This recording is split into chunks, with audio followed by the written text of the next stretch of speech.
So, wish everybody a very good afternoon. My name is Neeraj Mandana. I am the founder of the Next Genius Scholarship Program, the Next Genius webinar series that all of you have been enjoying for the last few months. Very happy to welcome you to this month's fair. This is the academic profile building fair that we are conducting today and tomorrow. Participants from schools across the country and around countries located close to India. So we are very happy to have students from across the world. I know that there are educators here today, so welcome to all of you. And a very warm welcome to my fellow panel members, Devika Agarwal from the Next Genius team, and Mr. Abhinav Garg, the founder of SAT and Paper. Good afternoon. So it's great to have both of you here today. I'm here to launch the event off. The way it is going to work is Mr. Garg will speak for about 30 to 40 minutes, and then we will have around 5 to 10 minutes of Q&A. I will request everybody to post their questions in the Q&A box. It will be moderated by Devika. We are also live on YouTube, and I know that we are recording the session today. It will be available for all of your benefits for later. You can watch it in the Next Genius Webinars library. So this is a great resource for students out there who are wondering about the APs. Now, as a counselor, I always face this question: do I have to take it? You know, I'm already doing the IB, or I'm already doing the CBSE, ICSE, another curriculum. Will it add value to my application? Will it give me an edge in my in the competitive process? So Mr. Garg is here to demystify that process for us today. He's here to tell us about the APs and how you should approach them. So thank you for doing that. Over to you. And thank you to Devika for moderating the session. And a welcome to all of you again. Thanks a lot, sir. Thank you. Thank you so much. Hi, very good afternoon, everyone. And thanks a lot for sparing the time to be a part of this webinar. I'll try my best to ensure, that all of you get a good return on the time that you're investing here. Well, talking about the APs, it's a pretty mystified kind of a subject where everybody would have truckloads of questions. I'll try to demystify as much of it as possible. Now, starting with the basics first, the advanced placement exams, or the APs as we call them, are conducted by the College Board. And these are, unlike most of the exams that you take at this stage, are school level exams. The APs are actually college level exams. Now, that said, I would want to talk at length about what APs you should take and why you should take the APs. Honestly, 30 to 40 minutes, in my opinion, is too small to talk about a subject as complex as the APs.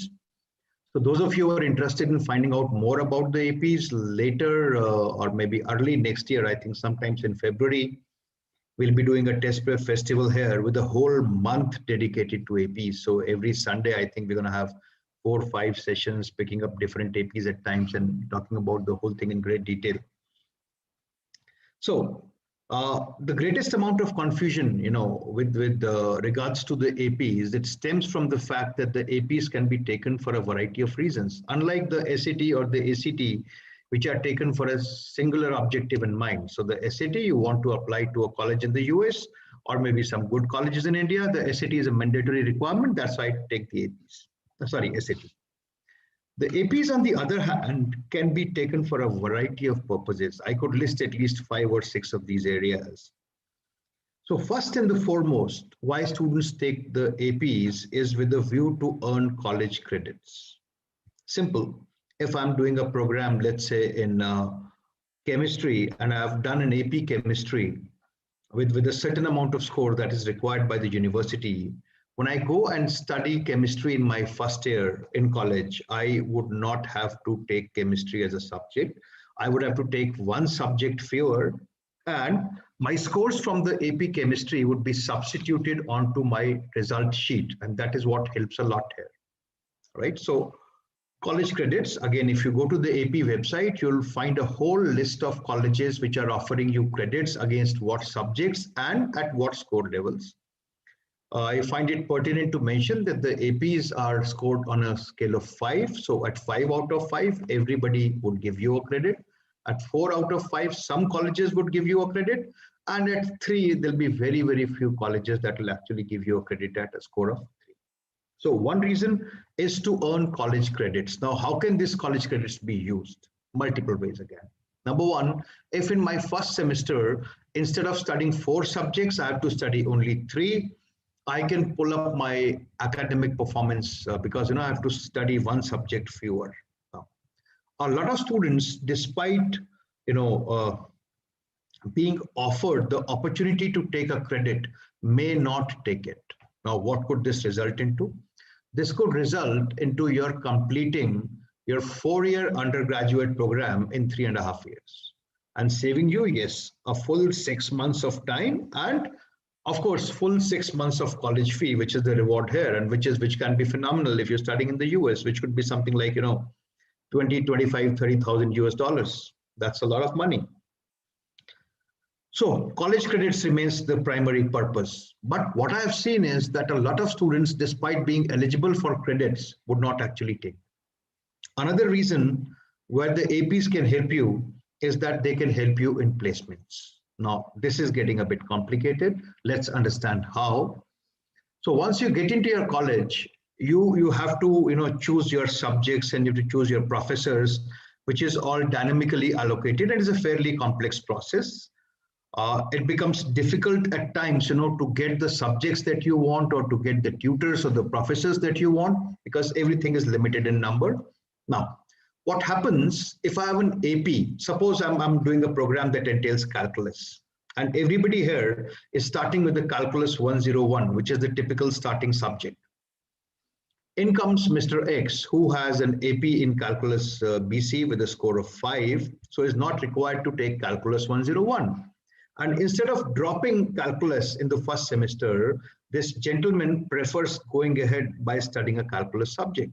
So he is going to be offered not a calculus 101, but a calculus 301, which is going to give him a significant head start over all other batchmates. And since he is choosing a subject which is 1 level higher, it is going to translate into a huge advantage in terms of his ability to pick up the right kind of courses and the right kind of professors that he or she likes. Fair?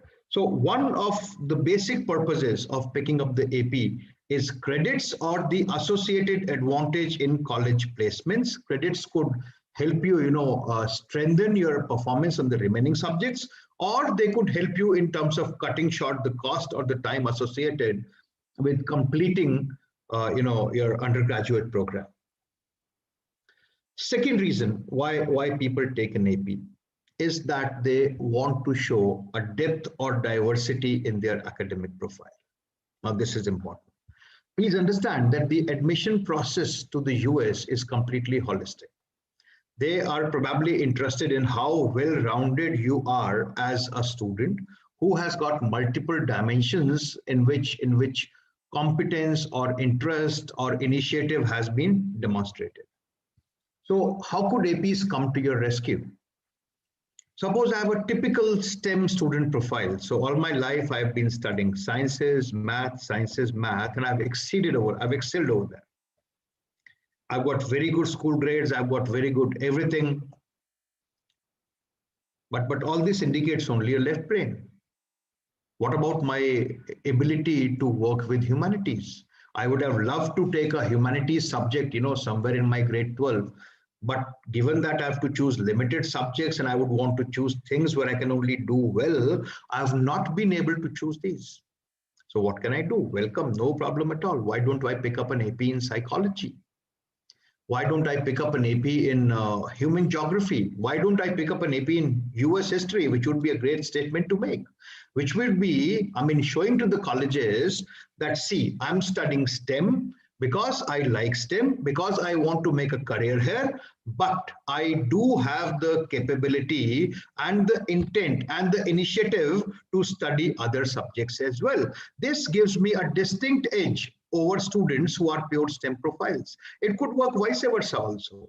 I've only been studying humanities, nothing else. So if you look at my subject choices for my grade 11 and grade 12, it typically reads like I have a psychology, I have a history, I have a geography there, but I do not have any STEM subjects. No problem at all. Come back and do an AP statistics, right? So this is one of the very exciting areas, to look at the AP.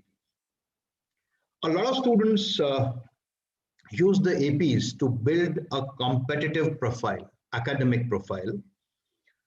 So two things here I'll talk about. One, when you've done a certain number of APs, a minimum of 3, which could be done, not entirely in 1 year, but across the years, you are awarded something called as an AP Scholar Award, which exists in 3 different dimensions. So at the base level, you have an AP Scholar. You got to do 3 APs with a minimum of 3. Then you have an AP Scholar with honors and AP Scholar with distinction. The relevant details can be found on the AP website. I'll not go into that. But to get an AP Scholar with distinction is something absolutely amazing. And this is something you can use on your resume. You can use it to highlight. Is something which is globally recognized. And all you need is 5 APs done over maybe 2 years, over 3 years. You should have an average of 3.5 and a minimum of 3 in any of the APs.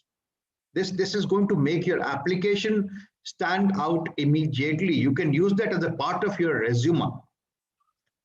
So the other thing that I want to discuss here is typically for my early starters, students in grade 9, grade 10. We get lots of inquiries from these students every year. They say, I want to prepare for the SAT early. Now, I don't see fun in starting the SAT prep in grade 9. You take it in grade 9, take it in grade 10, take it in grade 11.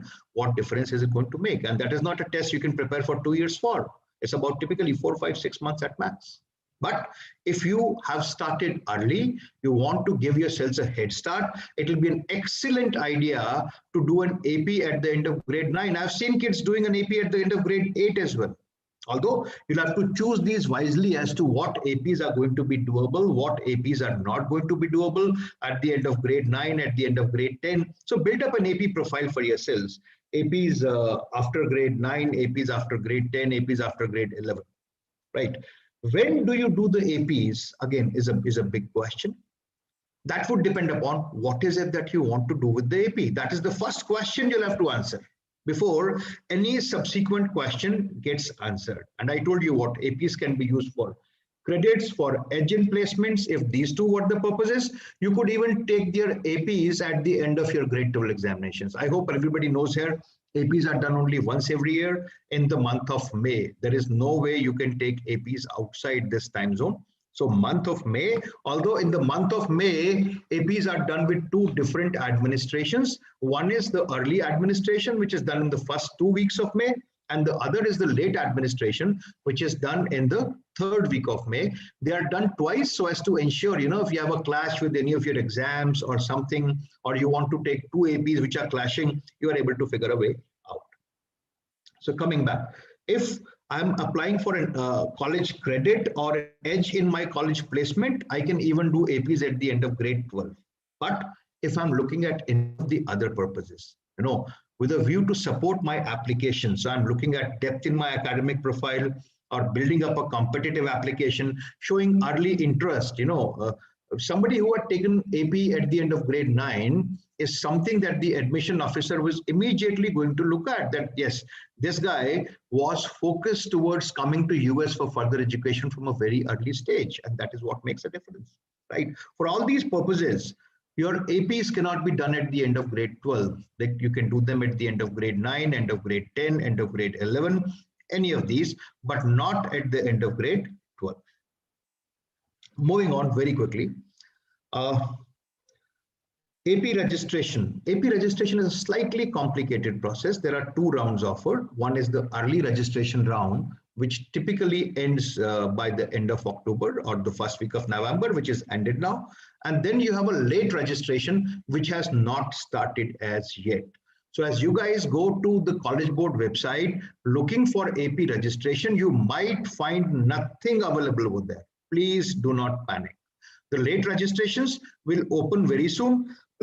I think in a matter of about a week's time or so. And the late deadlines run right into end of February, first week of March, but you should register as quickly as possible because not many seats are offered in India, and typically we've seen the seats run out way before the last day. How to register? It's a slightly complicated process. You have to register on the College Board website, but pay to the school. You have to pay to the school using either an online or an offline option. So I can just give you a hint, and this registration process would differ from school to school. So all I can tell you, you can take down a line, just Google that. Just Google taking AP exams in India. When you Google this, it will take you to the India page. If you go to that page right now, nothing is going to be clickable. But in a week's time, as registrations reopen, everything would become clickable. So click the school name that where you want to take your AP from, that is nearest to your city. It will take you to the school microsite, which will have a page with all details. In addition, it will also have the email and the contact number of the AP coordinator at the school, which you can visit, which you can contact to find out more information or maybe get in touch in case you struggle with any of these. Moving further, APs in the US are slightly different from what they are in India. So in the US, the APs are offered as AP courses. So the schools offer AP classes with assigned tutors to students.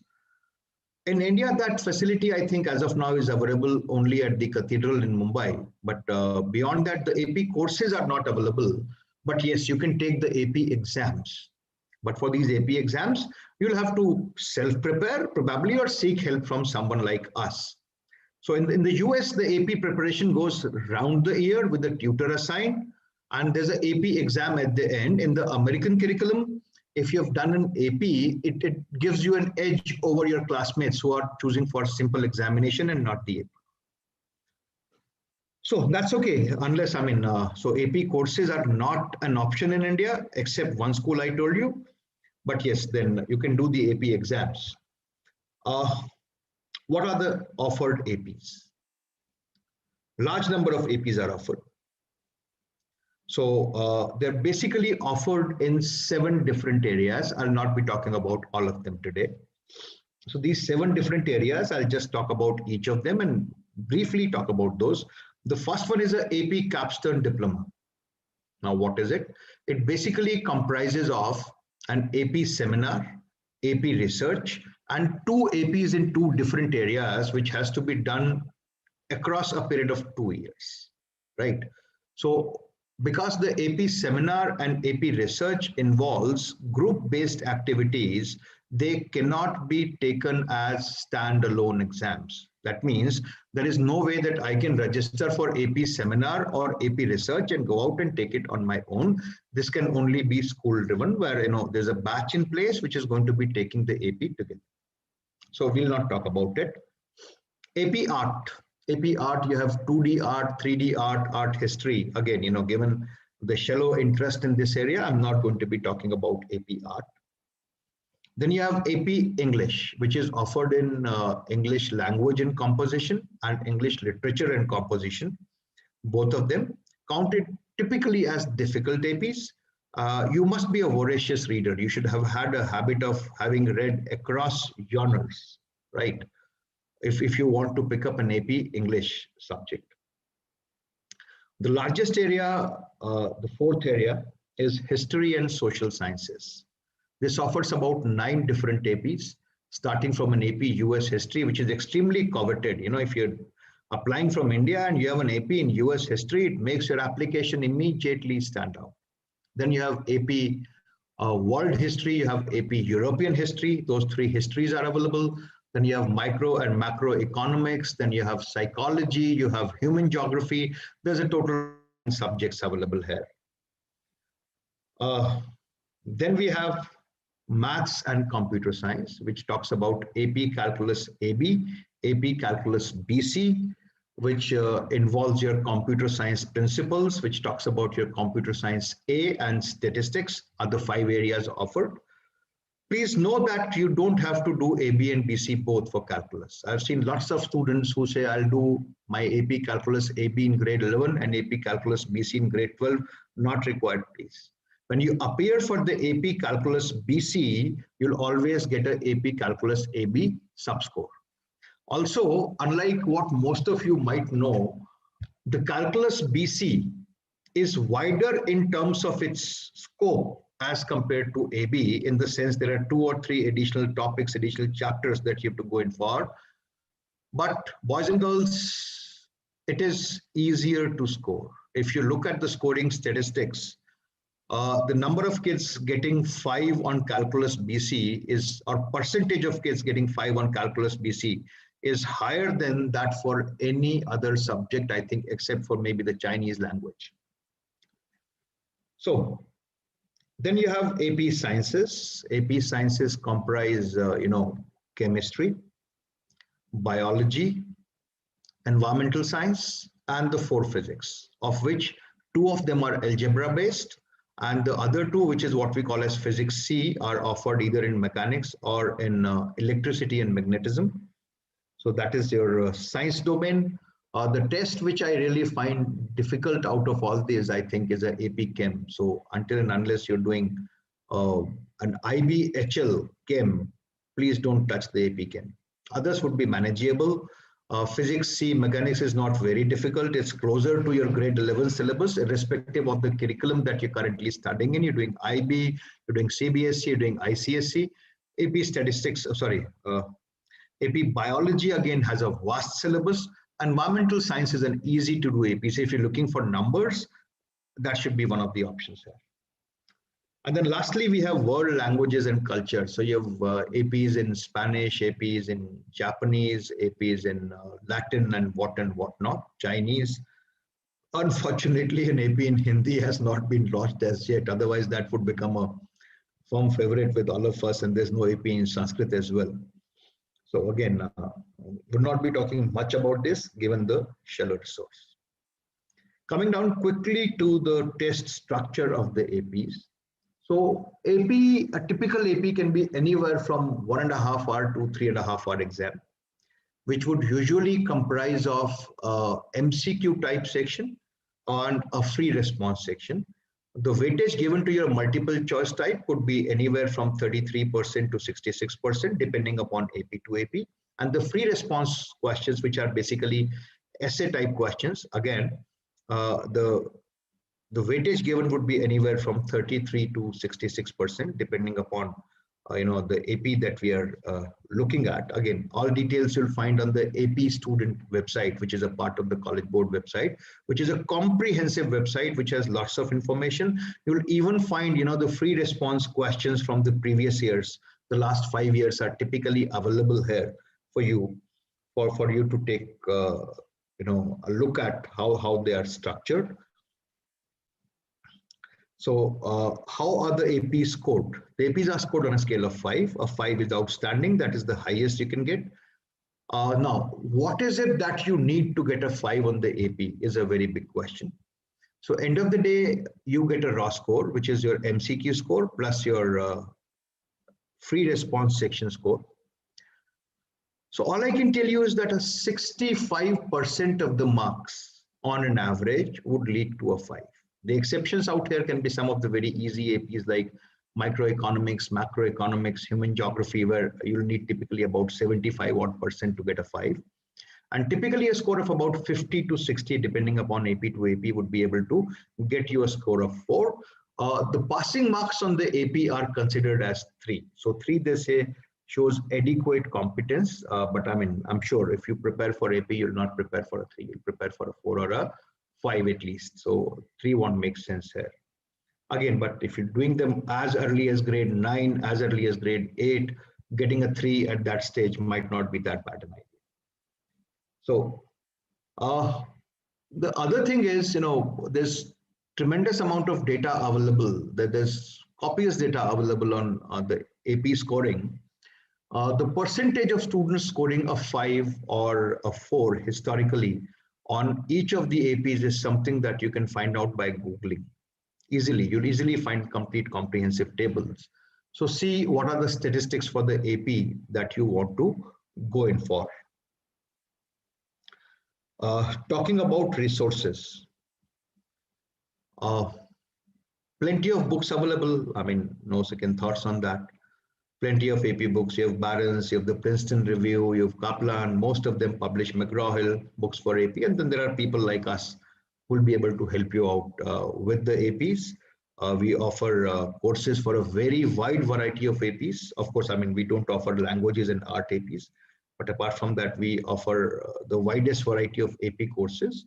The right time to start is anytime in October, November, December, and take it at a rather casual pace, doing a class every week, 2 classes every week, finishing off your syllabus by the end of March, and then participating in some mock papers through the months of April and early May. That's how it goes. Coming down to the final part of the talk today, what APs do I take and when? I'm going to probably cut it down into need-based discussion. So first thing, if I'm going to be taking APs for the purpose of gaining college credits, please take APs in the subjects that you're studying at school. So you might say, no, I'm doing IBHL, I'm doing CBSE grade 12 physics. What do I prove by taking the same AP? Yes, you prove something. You prove that I'm very well versed with the ADL system, but I have adequate competence in your style of studies as well. I can play on your turf. I'm not going to take a lot of time adjusting to your style of education. And of course, you're getting a credit here, which is going to help you in multiple ways. But if credit was the objective, I would not want to take APs in very different subjects as compared to what I'm studying in school, because please remember, APs are not a cakewalk. You'll have to put in effort towards these tests. They'll take a pound of your flesh, no matter what. And when you're in grade 11, grade 12, there is so much that you have to do in terms of writing your application essays, doing your other co-curricular activities, doing some social service, working on projects, internships, and then of course there's the good old school, which becomes more and more demanding with every passing day. So you'll have to see what kind of effort, what kind of time you'll be able to spare, if at all you're opting for an AP in a new area, right? I can tell you the kind of time investment from your side for a good tough AP would be anywhere from something like 80 to 100 hours. Easier AP would even take about 40 to 60 hours to get a good competitive score. So if you're looking at an AP for the purpose of credit, then it should be number one, a subject that you have been studying at school, and number two, a subject that you'll be studying at college. I did a AP Calculus BC, but at my college, I'm not choosing a curriculum which offers calculus as a part. Then what do you do with this? You won't be getting any credits, right? If you want to build a competitive application or show early interest, what are the APs? So typically for this purpose, you'll be taking APs in grade 9, 10, maybe at times 11. Choose the easier APs. What are the easier APs? Okay, let me say, what are the APs that a 9th grader can do? Some of the easiest APs to do for a 9th grader would be microeconomics, macroeconomics, psychology, human geography, environmental science. These are kind of neutral APs. If you really want to add to your grade 10, you should look at statistics. Although I've seen people doing calculus BC also at the end of grade 9. So you're limited only by your imagination and your intent. But calculus is something which I'll say you should not do ideally until the end of grade 11, preferably at the end of grade 12. Until and unless you desperately need a calculus BC for your application. Otherwise, prefer the good old statistics, which number one, adds variety. And number two, is much easier to do as compared to a calculus BC, which will take a lot of your time. If you want to show depth or diversity in your academic profile, you'll have to choose APs which are other than what you're currently studying at school. So if I have a STEM profile, do an AP in humanities. easily doable humanities APs, I told you, or what, psychology, human geography, and things like that. One AP that all of you can look at doing early is the AP Computer Science A. The Computer Science A is basically Java. So if you've learned Java at any point in time, go ahead and do Computer Science A. It's a simple AP, very easy to score on AP. Even if you've not done Java, hire a Java tutor, which are easily available online, offline, everywhere. Do maybe a 2-month course on Java and then go ahead and do Computer Science A. Computer Science principles is not really warranted. That really won't carry much of a weight. In grade 11, if you're studying physics, go ahead and do a physics C mechanics. That's a very simple AP. If you're studying economics in grade 11, the microeconomics you should be able to do with minimal preparation and support on your own outright. So that's the gamut of AP courses that you take. The first thing you have to decide is what is the purpose with which I want to do an AP. And the second thing, what AP exams, do some preliminary research. A lot of stuff is available online. There are lots of forums, and you can always get in touch with people like us if you want any advice on APs. I'll just be sharing my credentials here as to how you can reach us. I cannot. Yeah, I can share it now. Just give me a moment, please. It's stuck. No, it is not stuck. Okay. So you can reach me on this mail ID.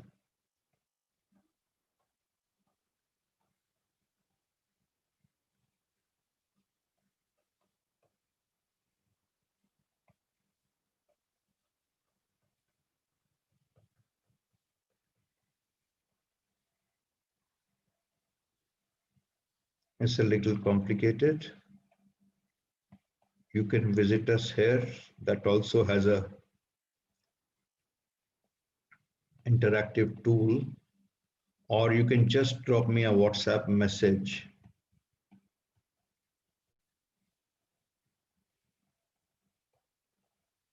Here. And just to remind you, I'll be taking this off now. Just to remind everyone that we will be doing a test prep festival from January through March, where the month of January being dedicated to SAT, ACT, you'll have a whole mela here, lots of admission officers, lots of counselors. And through February, we'll be talking about the advanced placement exams at length with the whole session devoted to each of the APs. And then through March, we'll be talking about the SAT subject tests. So you'll have multiple experts coming and talking to you about things. So make sure you don't miss out on that. I think I've taken about 30 odd minutes already, which was the time allowed to me. I know I could not be comprehensive, but as I told you in the beginning, to be comprehensive about the APs, we'll need 5 hours at least. So let's, I think, just move on to the question and section answer round now. Let me see if we have any questions here. Is Devika here? Yes. Yeah, Devika, let's get started. Sure. So somebody asks that what study materials or books or sites do they refer to for calculus, AB, and European history? Okay, thank you. So I'll tell you, the standard books that you can use, I think Barron's is a very good resource in terms of, the theory part. And there are some free courses, online courses available on Khan Academy. There are some lectures available on the AP website as well, which start as early as the month of November and are available to you immediately after you register for it. So there are lots of videos available. Khan Academy has lots of resources. In terms of books, I would recommend Barron's. And all past 5 years papers, the free response questions are available on the College Board AP website, APs too. All right. Can we still register for 2020 AP exams? 2020 AP exams were done in the month of May. So you can't, they are conducted and results have been declared. So you can't register for 2020 exams, right? You can register for 2021 exams now, which will be in the month of May. There was one early registration round, which got closed towards the first week of November. The second round should start anytime now. I think in the next 1 week or so. I've told students already, you should Google taking AP exams in India, which will take you to the right kind of page on which you'll find multiple links. You'll find link of each of the schools that is administering the AP. As of now, all those links would be inactive. If I can just take a moment here, it's a very relevant question. Yes. Just a moment. Let me just take them through it. So I'll just share my screen here and take everyone through Sure. it. Just give me a moment. Just reacting with the lag, I guess. Yeah.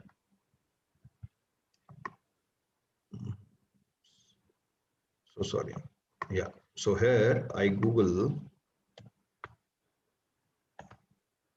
taking AP exams in India and I click search and I click on this link.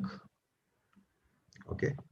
It tells me very clearly that late registration dates for the AP exams will be announced soon, right? And when you scroll down here, you see a list of all the schools and all the cities which are going to be conducting the AP exams, offering the AP exams. Right now, all these links are dead, right? But once these registrations reopen, all these links will become live. You can go to the respective school website, and there's going to be an AP microsite where you'll have all details as to how to register. You'll also have the contact details of the AP coordinator at school, the AP and the email and the contact number, and you can visit them to find out more. All right. Somebody asks that how are advanced credits similar to AP? How can one combine them to get maximum credits?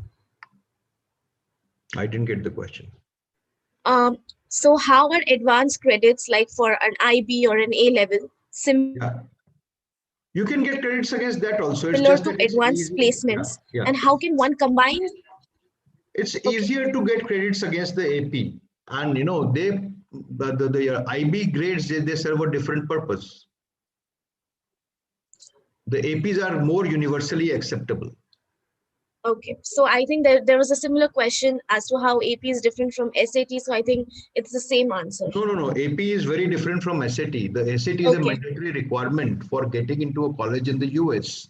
The AP is not a mandatory requirement. It gives you an additional advantage here. It gives you a huge advantage. So if you have a very competitive profile, you're looking at the most selective colleges, the APs will give you. And again, for the SAT, you would never get any college credits. All right. Someone asks, what is the late fee normally charged for applying for AP now? It will be 2,000 rupees higher than the previous fee. So again, it differs from school to school. So the first round fee is anywhere from 10 to 12,000 rupees. The second round fee would be 12 to 15,000 rupees for AP. All right. Somebody asks about, is there any AP German? I think there is AP German. Okay. Just check on the College Board website. I normally don't track the language APs. Not many students take them. What is the portion for any AP test? Is it the 10th grade portion or even 11th and 12th? No, it's 11th and 12th and maybe higher also at times, because remember, AP are college level exams. They're not school level exams. Vidit asks, I'm currently preparing for my AP Physics 1 Mechanics, yeah. Mechanics and Calculus AB. Is this sufficient or something like that? He's trying to ask.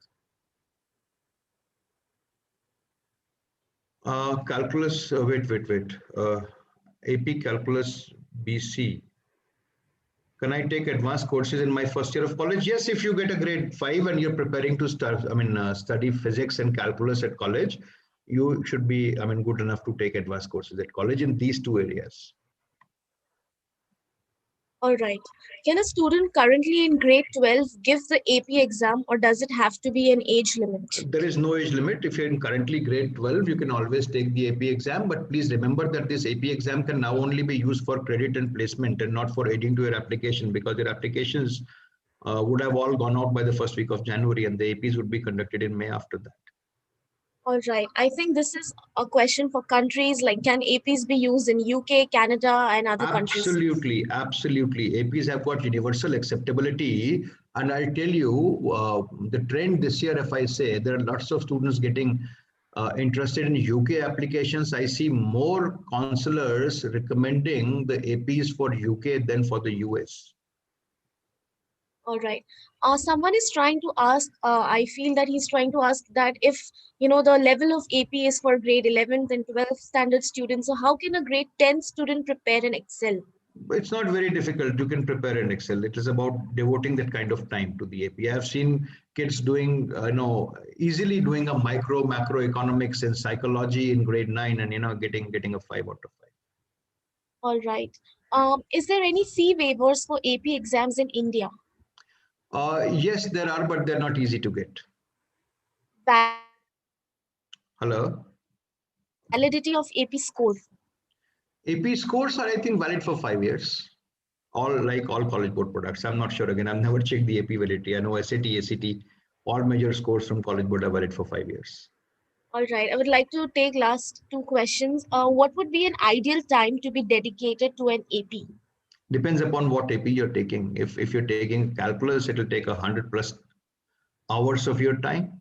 If you're taking something like a psychology, that is done in 40, 50 hours, human geography, so it would differ from, and also would depend upon, are you studying that subject at school or not? Do APs make a big difference in UK? Oh yes, they make all the difference in UK, because UK admissions are purely on your academic merit, and the greatest way to bolster your academic merit credentials is to do the APs. All right. So I could see that there are a few questions repetitive on registrations, on AP registrations. I think I've taken them through this. Anything Yes. that Someone asks that if you could type in your phone number once again in the chat box. in the chat box to everyone. Yes. I'll just do that.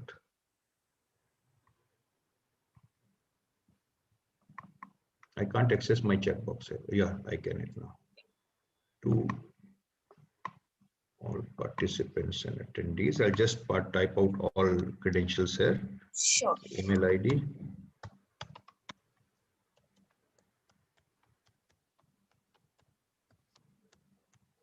No, it is not getting typed. Just yeah, it is done now.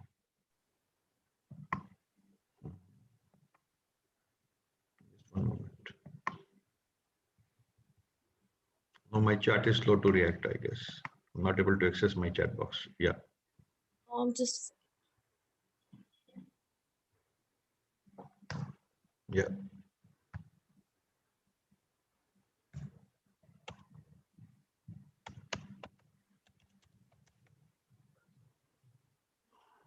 Yeah, we have it. One more question I have in the chat. What APs are required for computer science engineer? Would depend upon what you're studying. There's no specific thing, that what colleges you're targeting. I think it's better to get in touch with the counselor to talk about the choice of APs. Please know APs are not a mandatory requirement. You just do them to add further to your application. Let me write down my website address also here.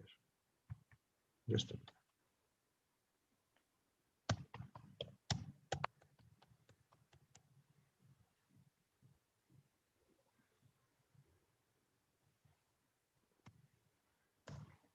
Is my AP on College Board website good? Yes, it is, but it is not exhaustive.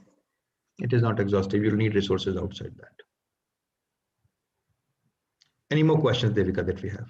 No, I think we have answered most of the questions, and few questions were repetitive on registrations and etc. Okay, thanks a lot, everyone. Thanks a lot for sparing the time. I hope I've been able to do justice. And if there are any more questions, you can write to an email to me directly. I'll be glad to.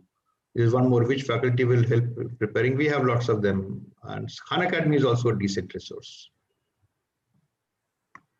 Okay, thank you so much. Thank you so much. Bye-bye. Have a great day, all of you. Thank you. Thank you. Thank you so much. Thank you, Devika. Thanks a lot. Bye-bye.